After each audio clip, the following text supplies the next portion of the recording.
بسم الله الرحمن الرحيم. محاضرة بمادة الأدب المقارن. عنوان المحاضرة مقدمة في علم الأدب المقارن. المحاضر أستاذ مساعد دكتور فؤاد مطلب مخلف، جامعة الأنبار، كلية الآداب، قسم اللغة العربية، المرحلة الرابعة، المحاضرة الأولى. دائما يسألني طلاب في كل الدورات الراحت: ما الذي نعنيه بالأدب المقارن؟ ما الأدب المقارن؟ وأجيبهم باختصار أن الأدب المقارن كثيرة تعارفه. بشكل عام نستطيع أن نورد عدد من هذه التعاريف. في أول تعريف إلى عرف بأنه هو علم العلاقات الدولية الأدبية، وهو تعريف مقتضب وغير شامل وتم تجاوزه.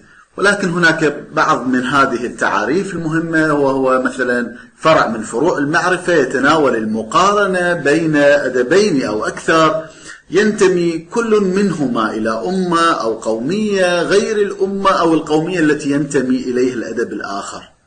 بمعنى أن الأدب المقارن يحاول أن يركز القول على أن هناك أدبا ما في أمة ما بلغة مكتوب بلغة ما، خاضع لنظام ثقافي معين ولمناخ ثقافي معين، يستطيع تجاوز حدود الأدب القومي إلى أن يؤثر في أدب آخر. هذا الأدب الآخر يمتلك لغة ويمتلك ثقافة ويمتلك مناخ عصر غير اللغة والثقافة ومناخ العصر المكتوبة بها الأدب الأول.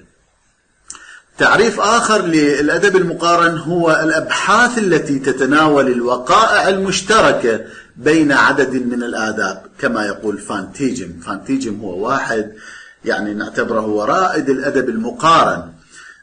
هذا التعريف هو معدل ومطور عن تعريف الأول اللي هو كان علم العلاقات الأدبية الدولية.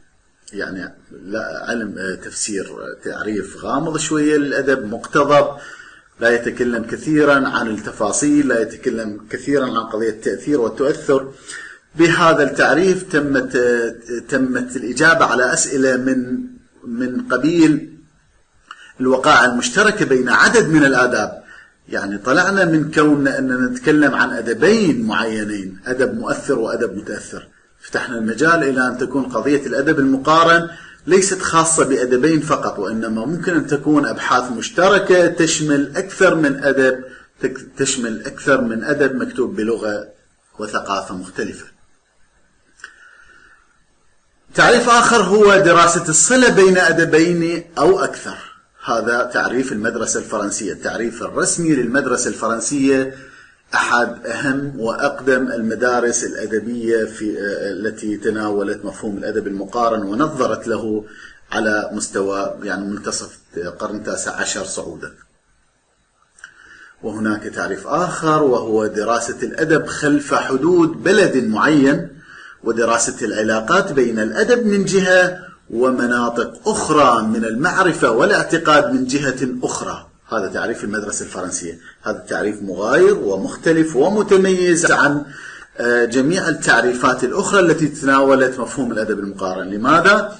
لأن المدرسة الأمريكية فتحت المجال لأن تكون المقارنات بين الأدب من جهة ومناطق التعبير والتفكير الإنساني، مو شرط الأدبي والجمالي والفني. فصار بإمكان الدارس بالأدب المقارن أن يقارن من جهة بين موضوع معين في الأدب وبين تأثيراته على الاقتصاد، أو موضوع معين في الاقتصاد وتأثيراته على الأدب، موضوع معين في التاريخ وتأثيراته على الأدب، موضوع معين في حتى العلوم الصرفة وتأثيرها على الأدب والفنون بشكل عام، الفلكلور الشعبي وتأثيره على الأغاني، على الأدب بشكل عام، الفنون وتأثيرها على الأدب. فتحت المجال التعريف هذا للمدرسة للأدب المقارن. كما ترى المدرسة الأمريكية فتح الباب كبيرا لمجال واسع أمام الأدب المقارن ليشمل مناطق كبيرة ومناطق أخرى في التعبير الإنساني غير مقتصرة على مفهوم الأدب بهالمعنى الضيق. ميادين الأدب المقارن. هناك ميادين كثيرة للأدب المقارن. ما هي ميادين الأدب المقارن؟ قد يكون ميدان المقارنة بين جنس أدبي كالقصة، المسرحية، المقالة، المقامة، القصيدة، الملحمة، الأنقوشة في أدبين مختلفين أو أكثر. قد يكون ذلك، يعني مثلا ممكن أنه نناقش قصة أدبية ما مكتوبة في الأدب الفرنسي مثلا، وبين أصول في القصة بكتاب ألف ليلة وليلة. ممكن أن تكون مثلا كانديد القصة الفرنسية، أو الفتى ذي 14 عاما في قصص ألف ليلة وليلة. وممكن أن نتناول مسرحية معينة، مثل ما تناولنا تأثير مسرحية بيغماليون بالأدب الأوروبي، وتأثيرها يعني بالأدب الأسطورة القديمة أسطورة بيغماليون، ثم تحولها إلى أدب مثل الأدب الإنجليزي، المسرح الإنجليزي، أسطورة مسرح بيغماليون الذي قدم برنارد شو الكاتب الشهير ذي الأصول الأيرلندية. وتأثيرها المسرحية بالأدب العربي مثل ما سوى توفيق الحكيم في مسرحيته التي حملت نفس الاسم بيغماليون. قد يكون ميدان المقارنة بين الأشكال الفنية داخل جنس أدبي من هذه الأجناس في أدب ما ونظيراتها في أدب آخر، كنظام العروض والقافية أو الموشحات مثلا. ممكن أن ندرس نظام القافية العربية وبالمقارنة مع نظام القافية الفرنسي. ممكن أن نتناول النظام الموسيقي للشعر العربي بالمقارنة مع النظام الموسيقي للشعر الفرنسي. الاثنيناتهم يعتمدون على الكم، بينما النظام الموسيقي للشعر الإنجليزي يدخل في جزء من بنائه طريقة النبر. النبر هو جزء موسيقي مهم موجود بالشعر الإنجليزي، بينما بالشعر العربي يعتمد على النظام الكمي. قد يكون ميدان الصور الخيالية كالتشبيه والاستعارة والكناية والمجاز. يعني ممكن نشوف صورة البطل بين أدبين، صورة البطل في الشعر في الملحمة الإغريقية القديمة وفي ملحمة قلقامش مثلا. ممكن أن نعقدها المقارنات. ممكن أن يكون ميدان النماذج البشرية والشخصيات التاريخية في الأعمال الأدبية. شلون؟ ممكن نقول صورة صلاح الدين الأيوبي هذا الفاتح العربي في أدبيات الحروب الصليبية، كيف كتب الغربيون، كيف كتب الأوروبيون إبان الحروب الصليبية، كيف رسموا صورة صلاح الدين الأيوبي. ممكن أن نأثر على رسم لصورة صلاح الدين الأيوبي حتى في الكوميديا الإلهية لدانتي. كيف تم تصوير هذا الشخص الذي يمثل لحظة ثقافية ويرسم لحظة ثقافية معينة للحضارة العربية والإسلامية. ثم قد يكون ميدان التأثير الذي يحدثه كتاب أو كاتب ما في نظيره على الناحية الأخرى، أو مجرد الموازنة بينهما لما يلحظ من تشابهها. مثلا تأثير شيكسبير في الأدب الفرنسي، أو تأثير فلوبير في الأدب الإنجليزي، مونتسكيو، فولتير. يعني ممكن أن نعقد هالشخصيات الأدبية المعينة كيف تؤثر بمثيلاتها أو بانعكاس صورة بأدب آخر. قد يكون ميدان المقارنة بين المذاهب الأدبية كالكلاسيكية، الرومانسية، الواقعية، البرناسية وهكذا. وقد يكون ميدان انعكاس صورة أمة ما في أدب أمة أو أمم أخرى. يعني ممكن أن صورة باريس في الأدب العربي، صورة بغداد في الأدب الفارسي وهكذا. هذا يعكس لنا تفصيل لصورة شعوب، صورة حضارات معينة في الأدب، حتى نتعرف كيف أن الأدب المقارن يستطيع أن ينقل صورة واضحة وصورة ثقافية عن الأمم. هذا اللي سوف ناخذه إن شاء الله في قضية أخرى اللي هي ما هدف الدراسة في الأدب المقارن. أولا يمكن للأدب المقارن أن يمثل جسرا للحوار بين الثقافات المختلفة من خلال إيجاد مواطن التأثير والتأثر بين النصوص الإبداعية لتلك الثقافات، وتشخيص نقاط الاختلاف والائتلاف بين الأنظمة الثقافية والأدبية المختلفة. كيف يمكن للأدب المقارن أن يمثل جسرا للحوار بين الثقافات المختلفة؟ لأن هذا الأدب المقارن سوف ينقل عادات وتقاليد وتفكير الجمالي لأمة معينة، ينقلها ويعبر بها الحدود القومية لأدب ما إلى حدود قومية لأدب آخر. يمكن للأدب الفارسي، وكان للأدب الفارسي، أن يتذوق معنى وجمال وبراءة الأدب العربي حينما تأثر بقصة مجنون ليلى: صغيرين نرعى البهم، يا ليت أننا إلى الآن لم نكبر ولم يكبر البهم. الجمال، هذا الجمال المنساب في القصيدة العربية الذي يتكلم عن براءة هذين العاشقين ولقاءهما الأول في وسط هذه الصحراء الواسعة التي احتوت مشاعرهم النبيلة، هذا يعكس ثقافة أمة كانت تعتمد البراءة والفطرة أساسا لها، بينما الأمة الفارسية هي مثلا أمة حضارة كبيرة كانت قد عبرت أشواط طور الفطرة والبداءة، فتتعرف على هذا الصوت الصافي والفطري والجميل للحضارة.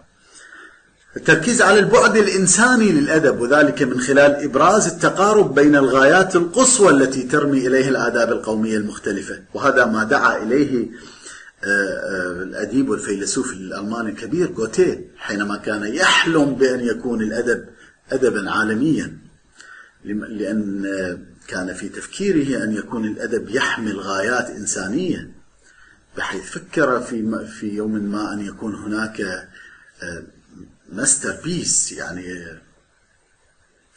روائع أدبية أو منتخبات أدبية تضم الروائع التي قيلت على مستوى العالم، الروائع الأدبية التي كتبها مبدعون على مستوى أصقاع العالم بغير تفرقة، لأن يكون هذا الأديب عربي وهذا الأديب إيطالي وهذا الأديب لاتيني وهذا الأديب إسباني وهكذا، أو أفريقي أو روسي وهكذا. يرى العديد من الباحثين أن هناك ارتباطا وثيقا بين مستقبل الأدب المقارن وازدهار الترجمة في العديد من بقاع العالم، بالتأكيد لأن الترجمة هي الوسيط المعرفي الذي تنتقل به قضية التأثير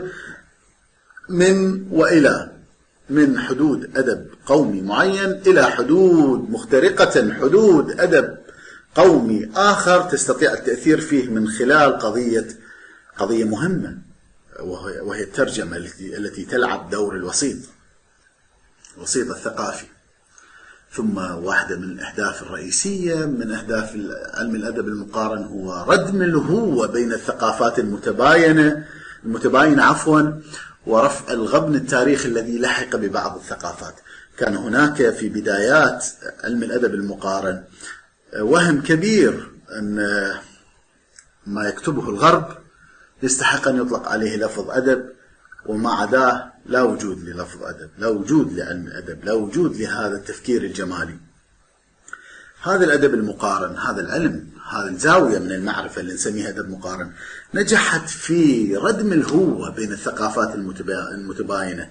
صار الإنجليزي يستطيع معرفة أن هناك أدبا جماليا مكتوب باللغة العربية. كم من الانبهار حصل حينما استقبل الفرنسيون واستقبل الإنجليز واستقبل الطليان واستقبل الإسبان ألف ليلة وليلة اللي سموها ذا أرابيان نايتس.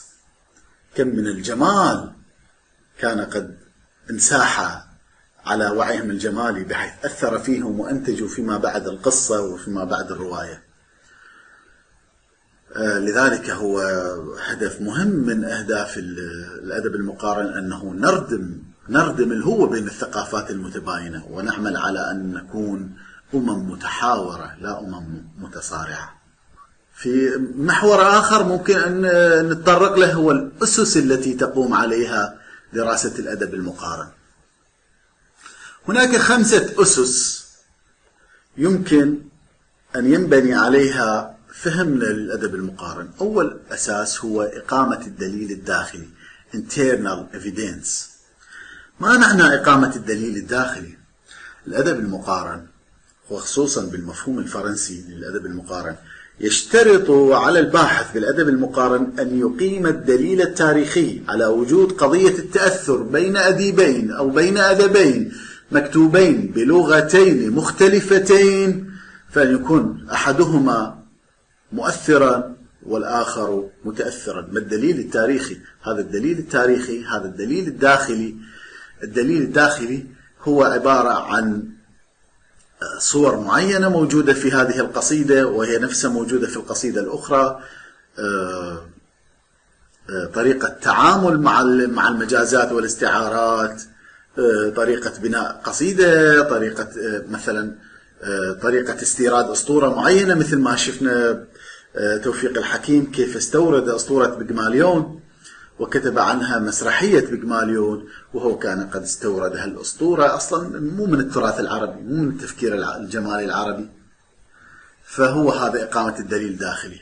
إقامة الدليل الخارجي external evidence هو يشترط وجود الوسيط، أنه ما الدليل التاريخي على تأثر توفيق الحكيم بالأسطورة الغربية. على الباحث بالأدب المقارن وخصوصا المتبني للمدرسة الفرنسية بالأدب المقارن أن يقيم دليلا تاريخيا. دليل تاريخي هذا يعني الوسيط، كيف تمكن، كيف أثر أدب ما، كيف أثرت هذه الأسطورة بتوفيق الحكيم. ما الدليل التاريخي؟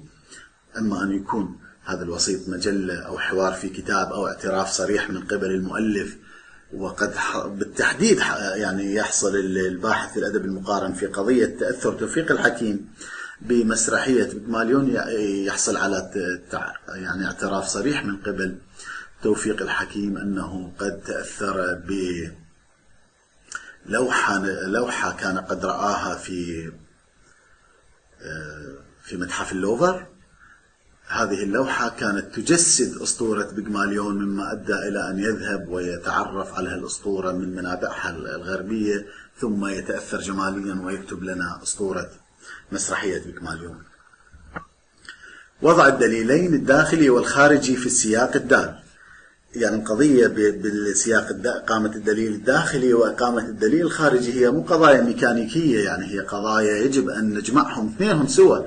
يجب أن نجمع الدليل الداخلي من جهة والدليل الخارجي من جهة حتى نستطيع أن نضعهم في سياق دال ونجمع بين التأثيرين. يعني مثلا أبو العلاء المعري شاعر عربي بالقرن العاشر الميلادي، بالقرن الرابع الهجري، أعمى متشائم.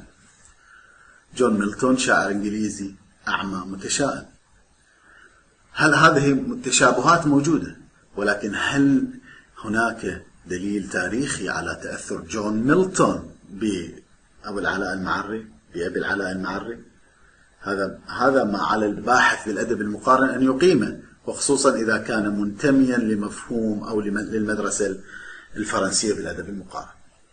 النظام النقدي والإحساس بالقيمة، هذه من الأسس المهمة التي أضيفت إلى المدرسة الفرنسية للأدب المقارن، التي كانت لا تعنى بدراسات القيمة والإحساس بالقيمة الجمالية والنظام النقدي. كان أساسا أنه إقامة دليل داخلي، إقامة دليل خارجي، من المؤثر من المتأثر، خلص دراسة الأدب المقارن بالنسبة للمدرسة الفرنسية. هذه من الاستدراكات التي يعني تم انتقاد المدرسة الفرنسية، لذلك أضيف أساس آخر اسمه النظام النقدي والإحساس بالقيمة الجمالية. على الأدب المقارن أن لا يكتفي بمجرد عقد المقارنات بين وجود تشابهات واختلافات. على الأدب المقارن أن يقول لنا كيف تأثر سين بصاد، كيف تأثر هذا الأديب من هذه الأمة بذاك الأديب من أمة أخرى، ما الذي فهم من هذا النص، كيف فهم جماليا هذا النص الأول، وكيف عبر عنه، ما الإبداع الذي أضافه. هذا اللي نسميه النظام النقدي والإحساس بالقيمة. ثم أن هناك نقطة مهمة، أن العمل الأدبي كل لا يتجزأ ونظام دلالي متماسك. العمل الأدبي ليس عبارة عن صور مرقعة من هنا وهناك ويكتمل، وليس عبارة عن تأثري بأديب ما في مكان ما بالعالم أستطيع أن أكتب قصيدة. الأدب هو عبارة عن عملية مخاض عسير، عملية مخاض إبداعي كبير تمر بمراحل متعددة. أولى هذه المراحل هي مرحلة المشاهدة، ثم مرحلة التأمل، ثم مرحلة الاختمار الجمالي والذهني، ثم مرحلة التعبير عن هذا الاختمار الجمالي والذهني بقصيدة أو بعمل أدبي أو بعمل مسرحي أو برواية أو كذا. فالعمل الأدبي هو كل لا يتجزأ، هو قضية جمالية معقدة التركيب، يدخل في تركيبها قضية التأثر والتأثير.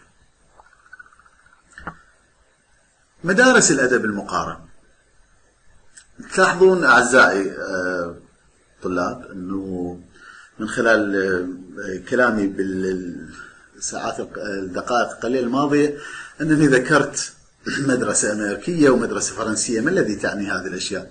هناك مدرسة فرنسية من أهم روادها فان تيجم، وهي المدرسة الأقدم. مميزاتها أنها أول مدرسة اهتمت ونظرت للأدب المقارن، وذلك من خلال كتابات فان تيغم في الأدب المقارن. من مميزاتها أيضا أنها فتحت المجال أمام العديد من الباحثين لتجاوز حدود الأدب القومي. أوروبا كانت حبيسة المفهوم الأدبي والسياسي، وأن كل دولة معتنية بأدبها. الأدب المقارن فتح المجال للأمم الأوروبية أن تتعرف على آداب بعضها البعض، فتحت المجال أمام العديد من الباحثين لتجاوز حدود الأدب القومي، ساهمت في تعريف الأوروبيين بنتاجات مبدعيهم من خلال دراسات التأثير والتأثر. أما الانتقادات فواحدة من أهم الانتقادات هي اشتراط الدليل التاريخي، لأنه المدرسة الفرنسية استبعدت كثير من مناطق التشابه بين آداب مختلفة وكثير من القضايا الجمالية لمجرد أنه لا وجود تاريخيا على قضية التأثر والتأثير. غياب القيمة الجمالية أيضا، لأن المدرسة الفرنسية بالأدب المقارن كانت تعنى فقط بعقد المقارنات، ولم يكن اهتمامها، نتكلم يعني في بادئ أمر المدرسة الفرنسية، لم يكن في اهتمامها الاهتمام بالقيمة الجمالية. والمركزية الأوروبية، ذلك الداء الكبير الذي لم تستطع لا المدرسة الفرنسية التي نحن بصددها الآن، ولا المدرسة الأمريكية التي سوف نشرحها بعد قليل، ولا المدرسة الاشتراكية التي حاولت أن تعقد موازنات بين المدرستين، لم يستطيعوا التخلص من وهم المركزية الأوروبية أن الأوروبيين هم الصفوة وهم النخبة، وأن ما يكتبوه هو الجمال، وأن ما يكتبوه هو الأدب، والآخرون لا قيمة لأدبهم ولا قيمة لما يكتبون. المدرسة الأمريكية من أهم روادها هنري ريماك ورينيه هوليك.